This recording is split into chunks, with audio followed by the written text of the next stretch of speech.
Dreamer's Den, a podcast about daring to dream, with host Brad Robbins. Hey everybody, welcome to the Dreamer's Den. I'm Brad Robbins, and I'm joined today by none other than Casey Elliott, film actor, solo recording artist, and my brother in a boy band. That's right. Man, We've become very close over the years. we've seen a few things together. We were reminiscing about all these Gentry photos on your wall, and every one of them has such a story to it. That's right. Like I feel like you more than anyone who might come on the show will appreciate these photos. Yeah. And it was such a process. I had to decide, okay, I don't just want a photo of the group. It had to be a photo of a moment in time that tells a story. Oh yeah. Every one of these is. How did you do that? I mean, we have tens of thousands of photos. Well, so I started out, and you may not even remember this. I started out by surveying the group, and I was like, guys, what were the coolest things that we've done as a group? I remember that. And just kind of getting everybody's feedback, and then from there I had to go. Luckily, our photographer Levitt has organized the photography over the years beautifully, so it was pretty easy to find everything. But it was a process because there are thousands of photos. Yeah, you did it. Yeah, we did it, and it's cool. I mean, coming into this space every day, being able to remember, like, okay, like, that moment occurred because we dared to dream. Yeah, which is exactly what we're here to talk about today. Love it. And obviously, I want to get into some Gentry chatter. I'm sure people will be interested to know some fun stories there. But film actor, I mean, you've been in a lot of movies, and I've known you a long time, but I even went through looking across a number of genres that you've played in, Retreat to Paradise, which you filmed, that was in Fiji? Yeah, Fiji. Amazing. Yeah. I mean, what was that like? It was colder than I thought it would be. We're like, we had all these scenes in the water, and we're just like miserable, right? It's just freezing cold, and you're like, this is a tropical island. It's supposed to be warm. But no, it was beautiful. The native people of Fiji were just delightful. Fun experience.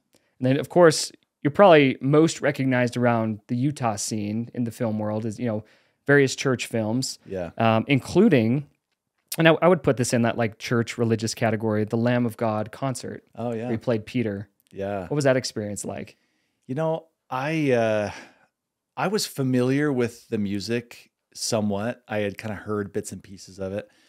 But I wasn't that familiar. And when Rob reached out to me about it, I was right in the middle of rehearsing for a stage production of Tale of Two Cities at Hale Center Theater. And I was just, it was just really busy. And I was working at the time as well. And I almost said no, just because of what was going on. But something inside of me was like, I feel like I need to do this.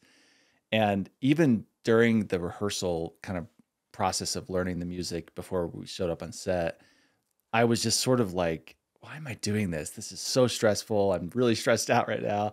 And I felt like this weight of like, I have to do this, and I have to do it well. And I don't know, I just felt like a pressure that I don't always feel. I'm pretty casual when it comes to performing. I'm just like, it is what it is, But I felt a lot of pressure, and it ended up being one of the neatest experiences. The music and the way that it was filmed kind of more intimately was just really impactful for me and everybody on set. And then it just has resonated with so many people. Yeah, that was a thing that stood out to me. I mean, I was obviously at arm's length watching you, rehearse and go through it, and then saw it when it aired.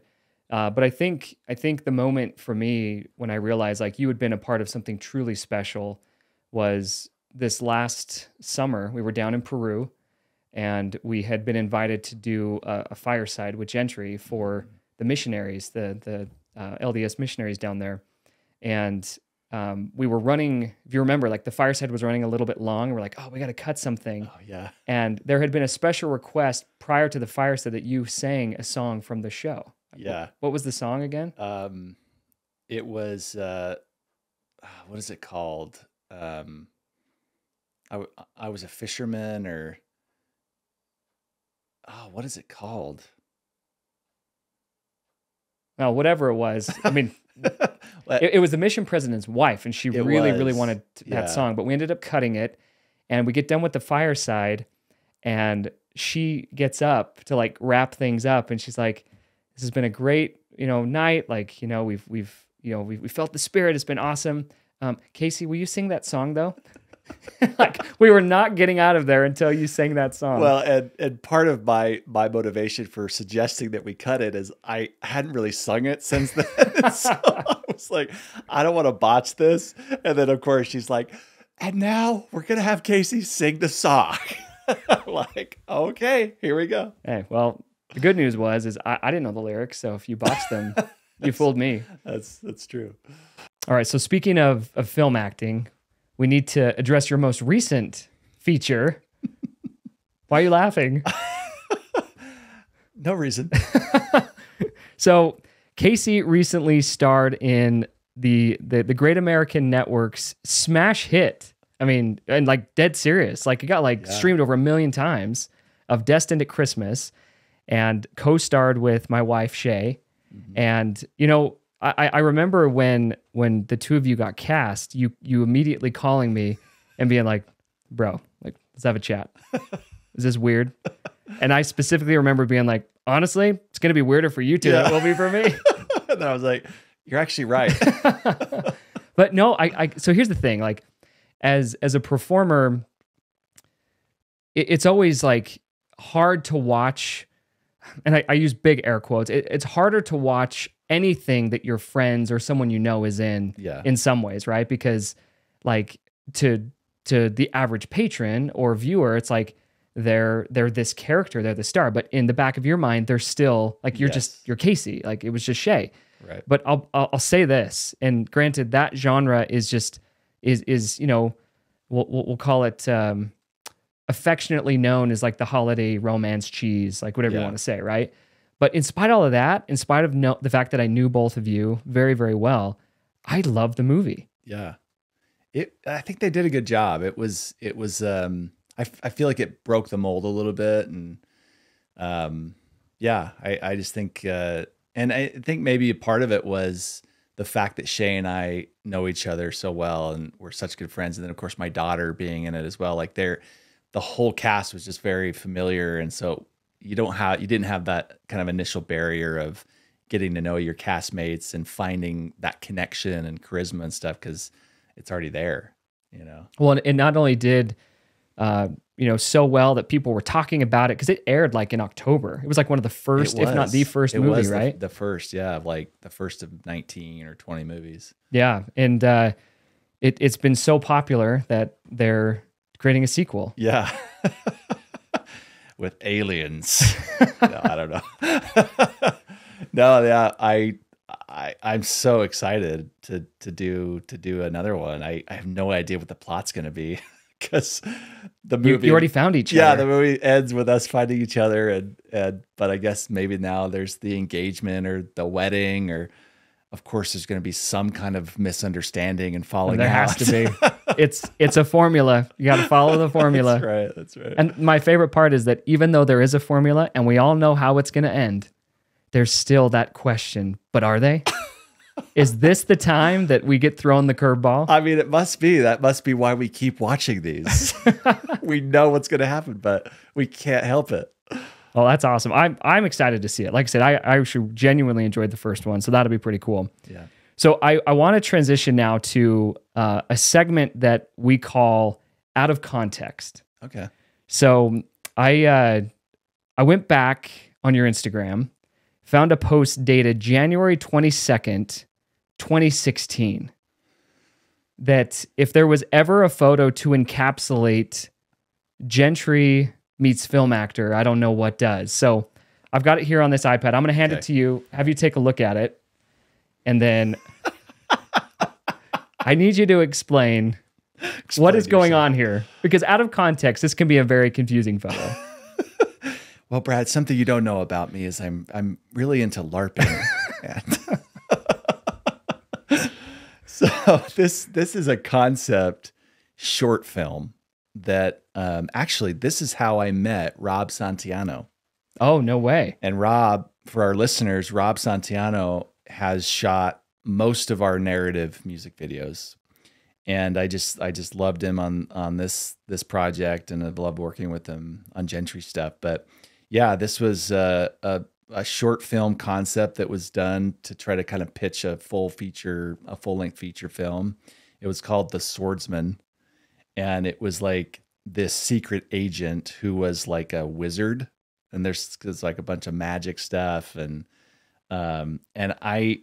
I had a few years before this, I had done Zorro at Hale Center Theater and learned how to fence and everything. And so when they approached me about this and said sword fighting, I was like, I need to Actually, that's on my resume. yeah, I can do that.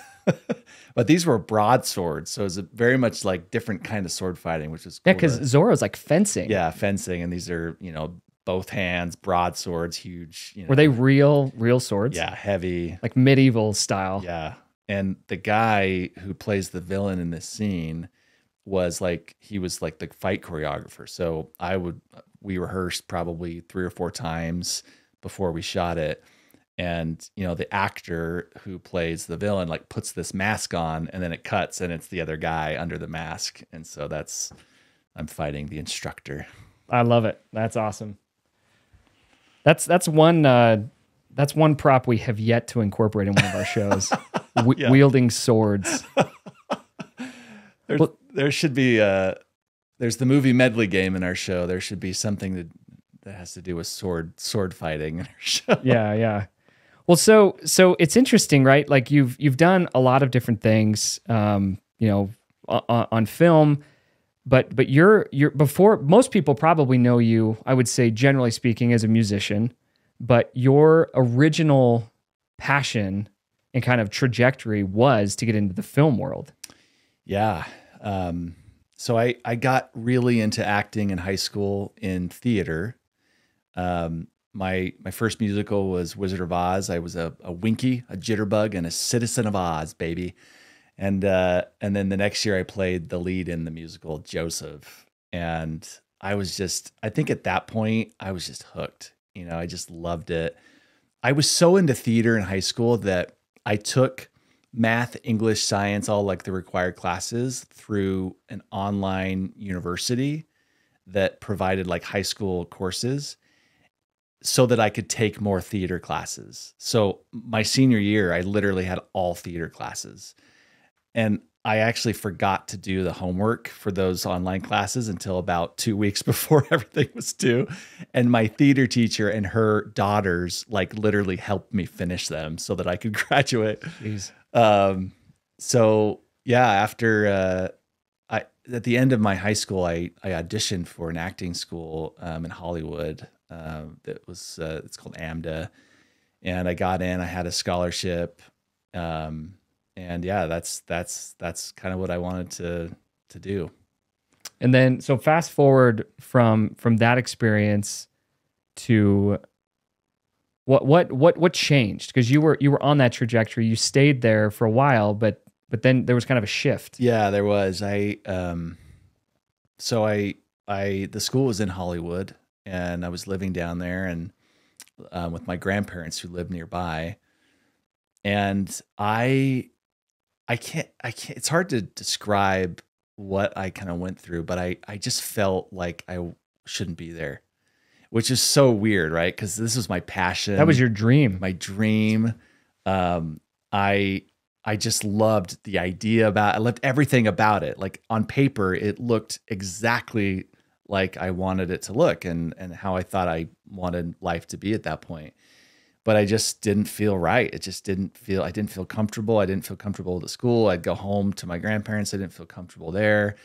And I just kind of got to the point where I was like, okay, I need to figure out what is going on here. And to make a long story short, I think what happened is I realized that, that for whatever reason, the timing of me being there wasn't right. And, for me, I felt like it was God telling me, like, I know you really want this, but not yet. You're not ready for it.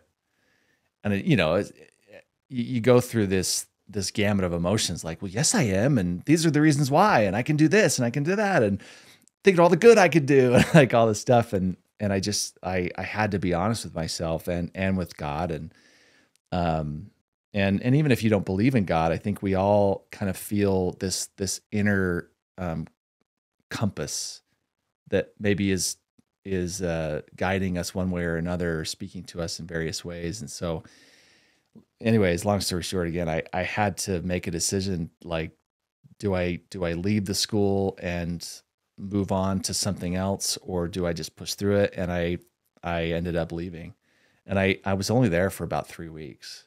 And when was this? What year? This was in 2001. Okay. So it was the same year I graduated from high school. I think I know why it didn't work out. Because fast forward to 2005, suddenly you're dressed like a candlestick, sharing the stage with yours truly. Yes, that is true.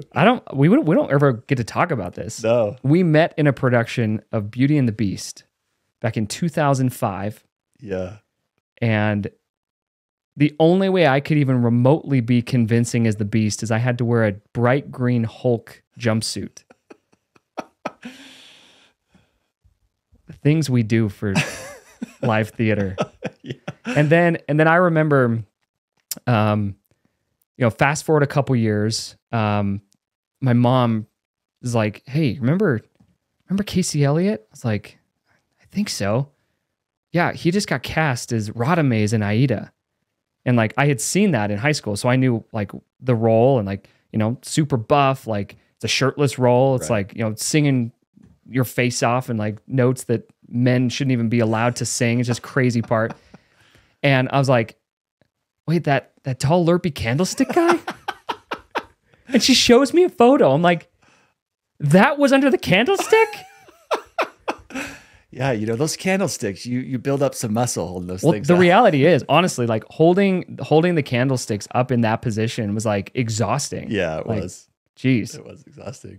Well, so music, in addition to film, has obviously been a huge part of your life. You've kind of ventured out into the solo world.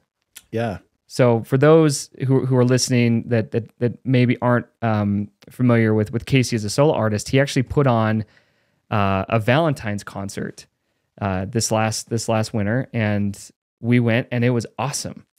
Like, it was, I can honestly say it was legitimately like mind-blowingly awesome. Oh, thanks, man. And I mean, where'd that come from? Well, I think the interesting thing about Gentry is we all come from more of a soloist background, like we were all kind of doing our own thing in theater, and as we came together with Gentry, it created this whole other thing and dynamic and artistic kind of venture that has become really special and amazing and impactful to so many people. And I think, we're in our 8th year, going on 9 years in Gentry, and just I kind of have gotten to the point where it's like, I think I'm ready to just kind of explore some solo ventures, right? Just almost as a desire to keep pushing myself artistically and as a vocalist. And there's certain things you can do as a soloist that you can't do in a trio, and vice versa. And so it's like, I just decided like maybe this is time to try something. So yeah, it's been fun and very fulfilling in a lot of ways. We talk about this in our group, how it's important for when you're in a group and you have a group dynamic to still have some individuality, to still be pushing yourself on an individual basis artistically and finding kind of those personal artistic outlets. And the great thing about it is it makes Gentry and what we're doing in Gentry that much better, because we're pulling in the richness of our individual, artistry and experience and stuff into the group. Well, so that concert, if you didn't attend, was primarily 80s music. Yeah. Yeah. Michael Bolton, Kenny Loggins being some of your biggest musical influences. Yeah. I'm convinced Michael Bolton is alive and reincarnated as Casey Elliott. Gosh, I mean, if there was ever a person born to sing that music, it was you. Well, I used to hang out in my boxers as a pubescent teenager in my parents' living room, just with headphones on. So I can't hardly even hear my voice, but in my head, I'm sounding exactly like Michael Bolton, just wailing it. And it just sounded terrible, in reality. But I grew up with this music and these singers, and they're my idols, my vocal idols. So to be able to like do a show where it's their music and I'm singing it, it was fun. So post concert, at the concert, you more or less hint at least at the idea that, and I know this because we're friends, but you're putting an album out and you're working on stuff right now. By the time people listen to this, it very well may be out. But where do things currently stand with that? Yeah, so I'm working on just writing songs right now and kind of honing in on a sound. The good thing and the bad thing about being a musical theater singer and a really versatile singer is you can do a lot of things. And so when it comes to figuring out what is your sound, what is your thing as an individual, it's been an interesting process because it's like, well, I like so many things and I can do so many things, but it's like, you kind of have to decide, well, what is it? What is it that people are going to connect with most? What is it you connect with most? So it's been actually really beneficial for me personally to just explore like, well, what is it that I want to say? Both with the lyrics and with the music, and how do I want it to connect with people? Even though it could go lots of different ways, it's just really trying to find and hone in what is kind of the essence of who I am as an individual. So it's actually been very therapeutic as well. Cause with Gentry stuff, I think again, when you're in a group, you kind of, you create something that's generalized across the different group members. But when it's a solo thing, it's very personal.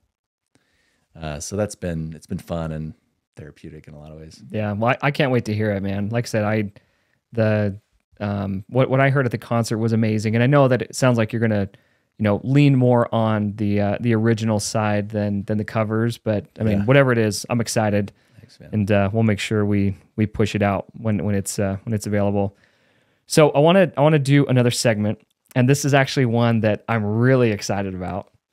And I think you're going to laugh as soon as you hear what I've called this segment. So the segment is called Finish the Lyric. And there's a reason for this. You had to bring up the lyrics. So here's the thing. Like, we're going to get into the whole like Gentry discussion here in a second. When you perform with and tour with and work with someone like we do in Gentry, as often as we all do, like you learn everyone's quirks. And Casey has been affectionately known as the guy probably most likely to forget a song lyric. You're not wrong. Yeah. And I'll say this, for every time you have forgotten a song lyric, there is equal, if not exponentially more resolve to make sure that something comes out regardless. Oh yeah, you get really creative.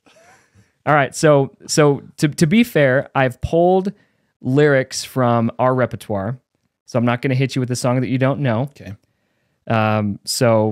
But I think it's going to be interesting because for me, it's actually harder to recite lyrics out of context with no music. Yeah. So I'm not even going to tell you the name of the song. Okay. All right. And when the broken-hearted people living in the world agree, there will be an answer, let it be. For though they may be parted, though they may be parted, there is still a chance that they will see. There will be an answer. Let it be. All right, I chose that one because I'm like, I'll start in with a softball. Warm me up. Yeah, exactly. So yeah, let it be. Fun fact about that video, I think on YouTube, we have like 7-8 million views, at least as of today. Yeah. And what's crazy about that is that was a music video we almost didn't release. That's true. Yeah. So many crazy stories. It was just like, yeah. And just think what a mistake that would have been. Like, just crazy. So, all right, here we go. Number 2. You'll come and find the place where I am lying and kneel and say an Ave there for me.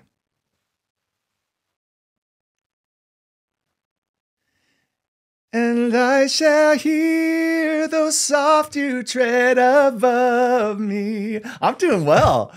And on my grave shall warmer, sweeter be. Okay. I specifically chose that one because it's currently in the set that we're touring with. So like, I'll throw him another bone. But I'm going to put a caveat on this one.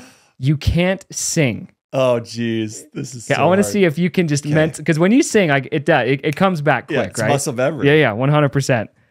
All right. And if I ever fall back, if you let me try. How dare you? I knew this is going to be one of them. Oh my gosh. This, by the way, is an original song. Gentry original.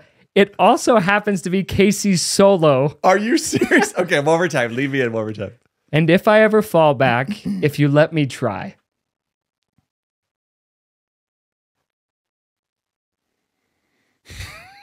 I have no idea. All right, you can sing it. You can sing it. If I ever fall back, if you let me try. We got him. Nothing else will matter till I make it right. Oh, yeah. I won't stop till there's nothing but you. Yep. There it is. When was the last time we even sang that? That picture behind you. Yeah. So he's referring to a picture of Valentine's 2017, probably. Yeah. The album release concert, Years. or maybe the year before that. Yeah. It's been a minute. So, well, okay. So as we kind of wrap things up, the title of this podcast is The Dreamer's Den. Yeah. Ironically, we're filming in my office, in my den. This space has actually played a big role in concepting the premise of this podcast. This is the place that I come to ideate, to visualize, to plan, and to ultimately figure out how I want to go out and make my dream a reality. And everybody has that place, either physically or mentally, that place that they go to, they escape to. And as I think back to the early days of Gentry, you know, the mantra that we've adopted here at the podcast, but that also I think as a group collectively, as Gentry have adopted, is that of daring to dream. And, you know, as you think back, almost 9 years this June, at this point in time, we're right in the middle of the first run of Les Mis 2014. So maybe fast forward a little beyond that to May, and like there's this idea of like we're gonna form a boy band, and we're gonna go do something and create something that didn't exist before. Would you, in your wildest dreams, have ever imagined, especially being here looking around at these photos, singing in the NFL? You know, getting to do Les Mis a second time, performing with icons like Kristen Chenoweth. Yeah. At that moment, could you even have fathomed being that would have been a reality? No, I mean, there's just so many things that could go wrong, you know? And that were kind of stacked against us from the beginning, right? Yeah. Yeah, so many things. So do you remember anything about what you thought, what you felt, what your mentality was going into an industry that was hyper competitive, extremely volatile, you know, and not coming from, frankly, a market that was known for producing music at a super high level? Like I would say, generally speaking, right? It's not LA, it's not Nashville. Right. I mean, I think at that point, at least for me personally, I was young enough to be just like naive and overly optimistic. You know, like, I don't know that I could do it now. I think I become more pessimistic, which is kind of sad in a way, but like, yeah, because there's so many reasons why it shouldn't work. And yet I think that's one of the testaments to why this group needed to be, is because like, there's just so many things about it that came together in kind of almost a divinely, appointed way. And one of, I think, the biggest ones is just who was involved, because most groups, most boy bands out there, whatever you want to call them, are put together. They're very meticulously and thoughtfully put together. They're auditioned. They're put together by producers, and there's investors, and there's all this like support around them. We were just like three dudes that then brought in a fourth dude who did some music that we kind of all knew, but not really. Like, we just thought, yeah, he's really talented. He'll do good. And we just went forward. You know what I mean? Like, it just kind of miraculously happened and came together. And so, yeah, it's I think a testament too of just taking it one step at a time and just figuring it out as you go. And if you have the right people involved, you really can do anything. You can figure anything out. I'm a huge believer in that the people is the single most important component to building anything, to creating, to pursuing any type of dream. As I think back in the experiences that I've had in my life of like the challenging things I overcame, the things that I got through, it was usually largely in part to the people that I was working in and around to get through that. Yes. And you mentioned timing when you talk about your acting career, and like it just didn't feel right. I agree with you. I don't know that I think the timing had to be perfect for that, because what I remembered very distinctly, and I credit you actually to a lot of this, is there was never any doubt in our minds as to whether or not it would work. Mm-hmm. There was a whole lot of questions as to how we were going to figure it out. Yeah. But if was never really on the table. It's a good point, because Zerelda, my wife, had been wanting me to do some kind of solo album or project for years, some Broadway something or other, something. And I always just thought like, I don't get it. I don't see it. But as soon as Gentry started to materialize and we started talking about it, the idea was kind of born, it clicked immediately. It was like, okay, yes, that will work. I don't know how, I don't know exactly what, but the gist of what that idea is, I can see that working, right? It's crazy how sometimes those ideas, they make sense. And again, you don't know exactly how it's all going to pan out and how you're going to realize this vision, but you know it will work. At what point, well, two questions actually. As you think back on it, what was the biggest challenge that we overcame? Well, I think it's the challenge that we overcame is actually the challenge that most small businesses and partnerships have. And it's getting to know how to live and work with and operate with people, right? Like one of the biggest challenges for most businesses, small businesses, especially at startups, is the partnership dynamic. And here you have 4 artists who are also business people and have different backgrounds in business and creative and different things. And you've got to somehow make it work together. And we're at different stages of life. I've got 4 kids and not that familiar with each other. Right. Yeah. We knew each other from the shows, but yeah. But I would say more acquaintances than like really, really close friends. Now we had drawn closer through the experience of Les Mis. Right. But to put it in even more like blunt terms. So like Steven and I we performed together in college. We always laugh about this now, but we had been on a tour. It was a 2-week tour, and it was almost like kind of a residency. Like we went to a location and stayed there for a couple weeks and performed every night. And we actually we stayed in the same villa. Like they put like four of us at a time in each little place. And I don't remember having a single conversation with him. And we were roommates for 2 weeks. Wow. And we've talked about this, he and I, and we laugh at it. Like we both thought the other person hated each other. So we went back to that location as a group, a few years ago, and we just relived that experience. We were like, so can we talk about something? Remember like 2000, like, gosh, it would have been like 2010, maybe. Yeah. Like we were roommates. Like, did you hate me? Like, I thought you hated me. It's like, no. After all this time.